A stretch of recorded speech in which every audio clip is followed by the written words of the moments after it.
অসমাপ্ত সেতুর কাজে সমস্যা, তাই কাজ আপাতত এখন হবে না, পরিষ্কার জানিয়ে দিলেন এসজেডিএ চেয়ারম্যান সৌরভ চক্রবর্তী। উল্লেখ্য, বাম আমলে শুরু হওয়া রবীন্দ্র ভবন সংলগ্ন করলা নদীর ওপর সেতু নির্মাণের কাজ বন্ধ হয়ে আছে। বারবার বিভিন্ন মহল থেকে সেতুর কাজ দ্রুত শেষ করার দাবি জানানো হলেও আজ পর্যন্ত সেতুর কাজ সম্পন্ন হয়নি। নির্মীয়মান সেতুর আশপাশে করলা বাঁধের ওপর কয়েকটি পরিবারের বাস দীর্ঘদিন ধরে। সেতু চালু হলে ওই পরিবারগুলির বাড়িঘর ভাঙা যাবে।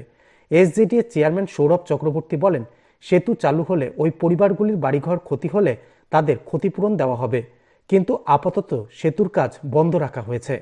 কারণ নদীর যাতে কোনো ক্ষতি না হয় সেজন্য সেচ দপ্তর থেকে একটি রিপোর্ট দিয়ে জানানো হবে কিভাবে সেতুর বাকি কাজ করা যায়। সেই রিপোর্ট এলেই সেতুর বাকি কাজ শুরু করা হবে বলে তিনি জানিয়েছেন।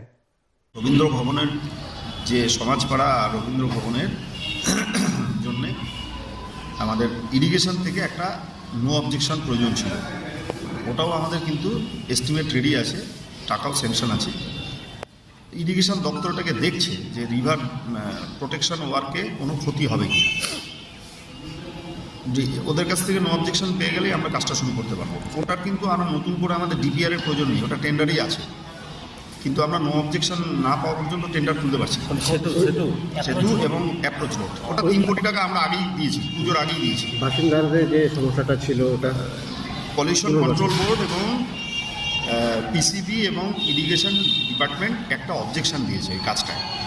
তারা বলেছে যে ওইখানে যেহেতু কনস্ট্রাকশনের কাজটা হবে, কারণ সেতুটা তো এখন আমরা একটু রিপেয়ার না করে ওপেন করতে পারবো না, তো সেই কারণে ওরা বলেছে যে আমরা এটা টেকনিক্যালি ওদের টেকনিক্যাল লোকেরা দেখবে, দেখে ওরা ভাইবিলিটি টেস্ট করে আমাদেরকে রিপোর্ট দিলেই কাজটা করতে পারবো, তাছাড়া করতে পারছি না। আর ওই যে ক্ষতিপূরণের একটা পুনর্বাসনের একটা বিষয় ছিল, পুনর্বাসনের তো আমরা ডিসিশন নিয়ে নিয়েছি, পুনর্বাসন তো আমরা দিচ্ছি। যে কটা ফ্যামিলি আছে তাদেরকে জলপাইগুড়ি মিউনিসিপ্যালিটিকে আমরা এবং ডিএম জলপাইগুড়ি ম্যাডামকে আমরা জানিয়েছি যে যে কটা আমাদের ঘর আছে বাংলার বাড়ি, সেখানে যদি তারা শিফট করতে চায় ঠিক আছে, আর না হলে তাদেরকে আমরা কম্পেনসেট করব। এবং বাংলার বাড়ির তালিকাও আমাদের রেডি হয়ে আছে।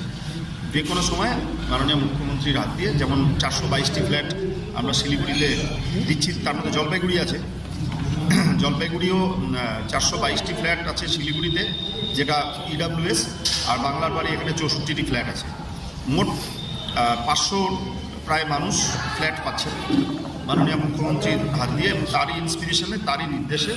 তার মধ্যে শিলিগুড়ি কর্পোরেশন এলাকায় বেশি আছে, কিন্তু জলপাইগুড়ি পৌর এলাকায় আছে, জলপাইগুড়ি সদরে আছে, মাল আছে, ময়নাগুড়ি আছে, সব জায়গা থেকে আমরা কোটা দিয়েছি।